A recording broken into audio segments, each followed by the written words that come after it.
अस्सलाम वालेकुम dear student last time के लेक्चर में हमने पढ़ा था कि किस तरह से ऑर्गेनिज्म होम्योस्टेसिस को बरकरार रखते हैं। और जो होम्योस्टेसिस के अंडर 3 प्रोसेसेस आ रहे थे, जिसमें हमने ऑस्मो रेगुलेशन को देखा था, थर्मो रेगुलेशन को देखा था और एलिमिनेशन को देखा था कि किस तरह से जानदार अपने बॉडी के अंदर तमाम के तमाम जितने भी उनके अंदर फंक्शंस हो रहे होते हैं उनको एक नॉर्मल कंडीशन के अंदर परफॉर्म कर सकते हैं। तो आज के लेक्चर में हम पढ़ेंगे कि किस तरह से एक ऑर्गेनिज्म की बॉडी के अंदर जो फीडबैक मैकेनिज्म का किरदार है वो आज के लेक्चर में हम पढ़ेंगे और देखेंगे कि फीडबैक मैकेनिज्म की टाइप्स कितनी हैं और साथ में देखेंगे कि फीडबैक मैकेनिज्म वर्क किस तरह से करता है। इसके अलावा जो आज का हमारा लेक्चर है ये एक कंबाइंड लेक्चर होगा। देखें हमारे पास जो इस चैप्टर में फीडबैक मैकेनिज्म के कुछ एग्जांपल्स हैं वो फिजिकल एग्जांपल्स गिवन है और जो एक लिविंग सिस्टम के ऊपर जो एग्जांपल फिट होती हैं वो आने वाले जो हमारे चैप्टर्स हैं कोऑर्डिनेशन एंड कंट्रोल और रिप्रोडक्शन वाला जो चैप्टर है उसमें हमें मिलती हैं। तो वो एग्जांपल आज ही हम इसी लेक्चर में डिस्कस करेंगे और आपको बताएंगे कि किस तरह से ह्यूमन बॉडी या किसी भी ऑर्गेनिज्म की बॉडी के अंदर जो फंक्शंस हैं वो किस तरह से एक नॉर्मल कंडीशन से परफॉर्म होते हैं और वो नॉर्मल कंडीशन किस तरह से ऑब्टेन्ड होती है, ये आज के लेक्चर में हमने पढ़ना है। तो सबसे पहले हम देखेंगे कि फीडबैक मैकेनिज्म क्या है, उसकी डेफिनेशन देखते हैं। The deduction of change by receptor and sending signals by control system to the effector for a response is called feedback mechanism. अब देखें वो बता रहे हैं कि एक रिसेप्टर होता है जो कि चेंज को क्या करता है, डिटेक्ट करता है या उसकी पहचान करता है या उसको रिसीव करता है। फिर कंट्रोल सिस्टम ने क्या करना होता है, कंट्रोल सिस्टम ने एक कमांड भेजनी होती है या एक सिग्नल भेजता है इफेक्टर की तरफ और इफेक्टर क्या करते हैं, रिस्पॉन्स करते हैं। अब देखें ये रिसेप्टर क्या है, कंट्रोल सेंटर क्या और इफेक्टर्स क्या होते हैं, सबसे पहले हमने ये पढ़ने हैं। हमारे जो फीडबैक मैकेनिज्म के कंपोनेंट्स हैं वो 3 आ रहे हैं जो ह्यूमन बॉडी के अंदर कंट्रोल करते हैं। एक हमारे पास होता है कंट्रोल सेंटर, कंट्रोल सेंटर हमारा ब्रेन है और एक होता है रिसेप्टर। रिसेप्टर आपकी आइज़ हो सकती है, आपकी स्किन हो सकती है, आपके लिप्स हो सकते हैं, आपकी ज़ुबान हो सकती है। जो भी किसी स्टिमुलस को रिसीव करेगी चीज़ वो हमारी रिसेप्टर है। जैसे कि लाइट को रिसीव आइज़ कर रही है तो आइज़ क्या हमारी रिसेप्टर हैं। अगर कोई हम चीज़ टेस्ट करते हैं तो ज़ुबान हमारी क्या होती है, रिसेप्टर होती है। रिसेप्टर में क्या करना होता है, कोई भी चेंज कोई भी स्टिमुलस उसको रिसीव करते हैं, फिर उसका जो इफ़ेक्ट है वो कंट्रोल सेंटर फील करता है और कंट्रोल सेंटर ने फिर क्या करना है, एक मैसेज भेजना है, एक कमांड भेजनी है किस तक, इफेक्टर तक। इफेक्टर तक वो एक कमांड भेजता है और वो इफेक्टर इस रिस्पॉन्स के तहत, इस कमांड के तहत हरकत करते हैं या फिर रिस्पॉन्स करते हैं। वो इफेक्टर हमारे पास ग्लैंड्स भी हो सकते हैं और हमारे मसल्स भी हो सकते हैं। अब हमने देखना है कि किस तरह से एक फिजिकल सिस्टम और जो हमारी बॉडी का कंट्रोल सिस्टम है ये किस तरह से वर्क करता है।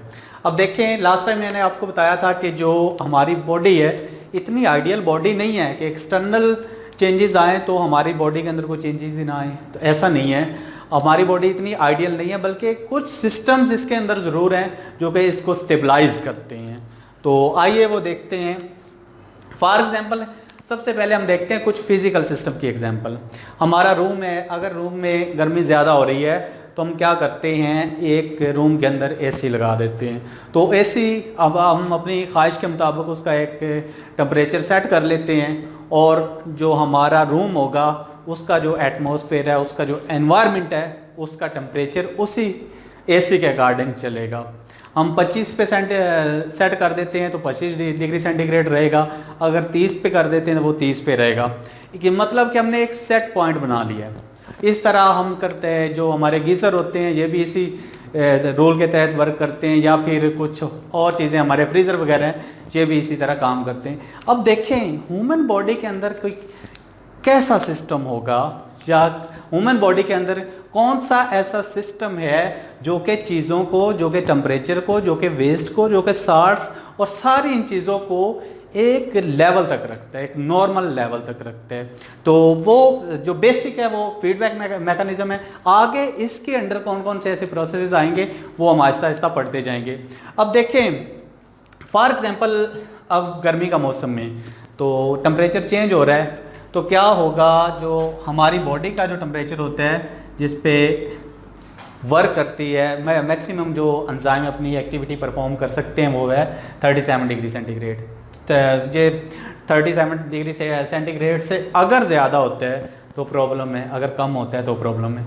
अब देखें, अब गर्मी आती है तो क्या होता है, टेम्परेचर बढ़ना शुरू कर देता है, लेकिन हमारी बॉडी के अंदर एक ऐसा सिस्टम मौजूद है जो कि इस टेम्परेचर को दोबारा नीचे लेके आएगा। अगर टेम्परेचर डाउन करता है, सर्दियां आ जाती हैं, तो हमारी बॉडी के अंदर एक ऐसा सिस्टम मौजूद है जो कि इसी टेम्परेचर को दोबारा अप करके 37 डिग्री सेंटीग्रेड तक। तो अब हमने देखना है कि जो हमारे पास फीडबैक मैकेनिज्म है उसकी दो टाइप्स हैं। एक तो हमारे पास जो है नेगेटिव फीडबैक है, दूसरा पॉजिटिव फीडबैक है। अब देखें, अगर टेम्परेचर ज़्यादा हो जाता है, ये एरो शो कर रही है कि टेम्परेचर जो एक्सटर्नल इन्वायरमेंट है उसका टेम्परेचर क्या हो गया, ज़्यादा हो गया। हम फर्ज कर लेते हैं कि वो 40 डिग्री सेंटीग्रेड हो गया। तो ये सिस्टम क्या करेगा, ये ऐसे वर्क करेगा कि इसी टेम्परेचर को दोबारा 37 पे लेके आएगा। अगर टेम्परेचर बढ़ता है और फीडबैक मैकेनिज्म के तहत वो टेम्परेचर डाउन होता है तो उसको हम बोल देंगे कि ये नेगेटिव फीडबैक। अगर कुछ ऐसे हमारी बॉडी में फंक्शंस हो रहे होते हैं या ऐसी कोई चेंजिंग्स आती हैं, अगर उस चेंजिंग के खिलाफ ये हरकत करता है सिस्टम या वर्क करता है, तो हम उसे बोलेंगे कि ये क्या है, हमारी बॉडी का फीडबैक मैकेनिज्म है कि टेम्परेचर क्या है जो एक्सटर्नल इन्वायरमेंट का है या हमारी इंटरनल बॉडी का जो टेम्परेचर बढ़ना चाह रहा है, तो ये सिस्टम क्या करेगा, दोबारा इसे 37 डिग्री सेंटीग्रेड पे लेके आएगा। लेकिन अगर सर्दियां आ जाती हैं तो क्या करेगा, यही टेम्परेचर 20 पे चला जाएगा। तो क्या जो हमारी इंसानी बॉडी का टेम्परेचर है ये इफेक्ट नहीं होगा जी? तो अगर टेम्परेचर नीचे चला जाता है तो क्या हमारी बॉडी का टेम्परेचर इफेक्ट नहीं होगा? ऑफ कोर्स होगा। तो फिर क्या होगा, यही सिस्टम है दोबारा जो टेम्परेचर लो हुआ है बॉडी का, इसको 37 डिग्री सेंटीग्रेड पे लेके आएगा और इसको हम बोलेंगे नेगेटिव फीडबैक मैकेनिज्म। लेकिन अगर हम सपोज करते हैं कुछ मैकेनिज्म ऐसे आएंगे जिनके साथ साथ इस मैकेनिज्म को वर्क करना पड़ेगा। फॉर एग्जांपल, अगर ये टेम्परेचर कम हो रहा है तो जो हमारा मैकेनिज्म है, फीडबैक मैकेनिज्म, ये और कम कर रहा है, तो फिर हमको बोलेंगे कि ये पॉजिटिव है। लेकिन अगर टेम्परेचर फिर ज़्यादा हो रहा है तो फिर ये भी उसके साथ वर्क करना शुरू कर दे, 40 है तो ये भी 40 की तरफ जाना शुरू कर दे, तो फिर हम बोलेंगे कि ये पॉजिटिव मैसेज दे रहा है। बट टेम्परेचर बढ़ना चाह रहा है तो ये भी बढ़ रहा है, तो ये हमारा पॉजिटिव फीडबैक मैकेनिज्म होगा। अब हम देखेंगे कि किस तरह से ये फीमेल्स के अंदर और ह्यूमन बॉडी के अंदर ये वर्क करता है। सबसे पहले मैं आपको बताऊं कि ये चैप्टर नंबर 17 है हमारा, जिससे ये एग्जाम्पल ली गई है आपको समझाने के लिए। देखें, फॉर एग्जाम्पल सर्दियाँ आ गई हैं। सर्दी में क्या होता है, हमारा जो एक्सटर्नल इन्वायरमेंट है उसका टेम्परेचर क्या हो जाता है, कम हो जाता है। लेकिन हमारी बॉडी ने तो इस सेट पॉइंट पर वर्क करना है, 37 डिग्री सेंटीग्रेड पे क्या करना है, वर्क करना है। अब देखें, हमारी बॉडी का जो इंटरनल इन्वायरमेंट है वो भी डिस्टर्ब होगा, लेकिन हमारी बॉडी के अंदर एक ऐसा सिस्टम मौजूद है जो कि टेम्परेचर डाउन होगा लेकिन उसको दोबारा 37 डिग्री सेंटीग्रेड पे लेके आएगा हमारी बॉडी के अंदर। और उस मैकेनिज्म का नाम क्या है, फीडबैक मैकेनिज्म। और देखें, अगर गर्मी हो जाती है, फॉर एग्जांपल गर्मियों का मौसम है, तो भी ये सिस्टम इस तरह से वर्क करेगा, हमारी जो बॉडी का टेम्परेचर बढ़ेगा इसको दोबारा डाउन करने की कोशिश करेगा। तो इस तरह का सिस्टम मौजूद है। तो उसकी जो बेस्ट एग्जांपल है वो देखते हैं हम कि किस तरह से वर्क करता है। फॉर एग्जांपल, हमारा जो एक्सटर्नल एनवायरनमेंट है उसका टेम्परेचर चेंज हो गया है और वो हम फर्ज कर लेते हैं कि 30 डिग्री सेंटीग्रेड पे आ गया। अब क्या होगा, क्या बॉडी का भी टेम्परेचर इतना हो जाना चाहिए? नहीं, इतना नहीं होगा, डिस्टर्ब होगा, लेकिन फिर ये सिस्टम वर्क करना शुरू कर देगा। देखें, ये हमारे पास सर्दी है, ये एक स्टिमुलस है। स्टिमुलस मीन के चेंज आया, कोई तब्दीली आई एनवायरनमेंट में। अब क्या करेगा, जो हमारी बॉडी में मैसेज जाएगा वो हिपोथैलेमस में जाएगा। हिपोथैलेमस हमारे ब्रेन का हिस्सा है, हम डिटेल से इसके बारे में अगले चैप्टर में जाके पढ़ लेंगे। हिपोथैलेमस एक फैक्टर रिलीज करेगा जिसका नाम है थायराइड रिलीजिंग हार्मोन। ये thyroid releasing hormone anterior pituitary gland के पास जाएगा, ये भी ब्रेन का हिस्सा है। अब देखें, ये थायराइड रिलीजिंग हार्मोन किसके पास आया? Anterior pituitary gland. Interior pituitary gland पे आएगा तो यहाँ से ये रिलीज कर देगा थायराइड स्टिमुलेटिंग हार्मोन। ये हमारे पास क्या रिलीज करेगा? Thyroid stimulating hormone. अब थायराइड स्टिमुलेटिंग हार्मोन जो है ये हमारी नेक में आएगा थायराइड ग्लैंड पे, और थायराइड ग्लैंड से ये रिलीज करवा देगा थायरॉक्सिन हार्मोन। असल ये एजेंट है जो कि क्या हुई है, सर्दी हुई है, ये कोशिश करेगा कि दोबारा उस सर्दी को, उस टेम्परेचर को दोबारा 37 डिग्री सेंटीग्रेड पे लाया जाए। अब क्या होगा, ये जो थायरॉक्सिन हार्मोन है इसका फंक्शन ये है, ये ब्लड में जाएगा। तो क्या करेगा, ये जो जितना हमारी बॉडी के अंदर फैट्स पड़े होते हैं या दूसरे कुछ न्यूट्रिएंट्स हैं, ये हमारा मेटाबॉलिक रेट बढ़ा देगा। जब मेटाबॉलिज्म बढ़ेगा तो जितनी भी हमारे अंदर चर्बी पड़ी होती है, कुछ फैट्स पड़ी होती हैं, तो वो क्या हो जाएंगी, उनका मेटाबॉलिक रेट बढ़ेगा, तो उससे हमें काफ़ी सारी एनर्जी मिलेगी, एनर्जी भी काफ़ी सारी हीट मिलेगी।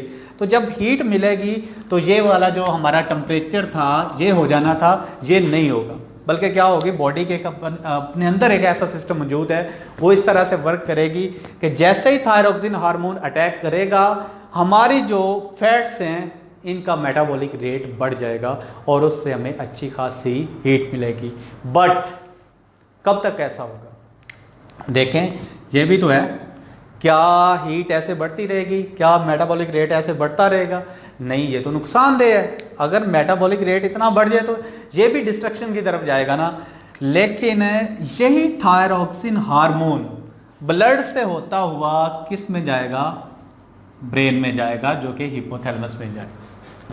यहां पे क्या करेगा, इसको नेगेटिव मैसेज देगा कि बस थायरॉक्सिन का जो लेवल है, थायरॉक्सिन हार्मोन का बहुत ज़्यादा हो गया है ब्लड में, तो ये जहाँ हिपोथैलेमस में जाके नेगेटिव मैसेज देगा और बोलेगा कि आप बस और ज़्यादा मज़ीद रिलीज नहीं करना।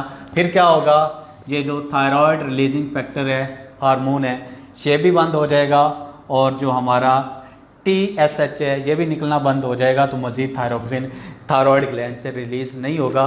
तो इस तरह से हमें अच्छी खासी जो हीट रिक्वायर्ड है वो मिल जाती है।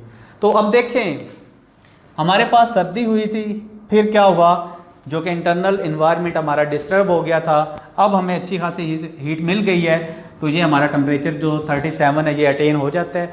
लेकिन हमारे पास जो थायरॉक्सिन ब्लड में गया है, इसने हिपोथैलेमस को मैसेज क्या दिया है, पॉजिटिव या नेगेटिव?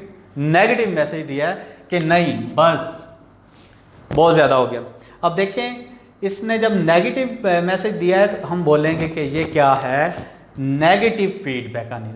नेगेटिव, अगर इसने नेगेटिव मैसेज दिया है तो हम बोलेंगे कि ये क्या है, हमारा नेगेटिव फीडबैक मैकेनिज्म है, जिसके तहत क्या हुआ है, एक जो रिसेप्टर ने चेंज फील किया था, फिर उसने ब्रेन को क्या किया था, एक सिग्नल भेजा था, आगे ब्रेन ने क्या किया है, रिसेप्टर से सिग्नल भेज के दोबारा जो क्या है, नेगेटिव रोल किसका है, हमारा जो कि नेगेटिव मैसेज गया है हिपोथैलेमस में, तो ये जो हमारे पास थायराइड रिलीजिंग हार्मोन है ये निकलना बंद हो जाएगा। तो इस तरह से ये हमारे पास नेगेटिव फीडबैक मैकेनिज्म की बेस्ट एग्जांपल है जी। तो अब हमने देखना है कि किस तरह से हमारे पास पॉजिटिव फीडबैक मैकेनिज्म की कौन कौन सी ऐसी एग्जांपल्स हमें मिलती हैं। और एक जो अक्सर क्वेश्चन भी पूछा जाता है कि क्या ह्यूमन बॉडी में या जितने भी ऑर्गेनिजम्स हैं उनके अंदर पॉजिटिव फीडबैक मैकेनिज्म ज़्यादा है या नेगेटिव फीडबैक मैकेनिज्म ज़्यादा है, ये एक क्वेश्चन है। तो इसका आंसर यही है कि हमारी बॉडी में या दूसरे ऑर्गेनिज्म की बॉडी में नेगेटिव फीडबैक मैकेनिज्म ज़्यादा है। अब क्या हुआ था, हमने एक एग्जांपल नेगेटिव फीडबैक मैकेनिज्म की पढ़ ली है। अगर पॉजिटिव मैसेज जाता है तो पॉजिटिव फीडबैक मैकेनिज्म आता है, तो फिर क्या होता है, एक्चुअली पॉजिटिव फीडबैक के ज़रिए से हम डिस्ट्रक्शन की तरफ जाते हैं।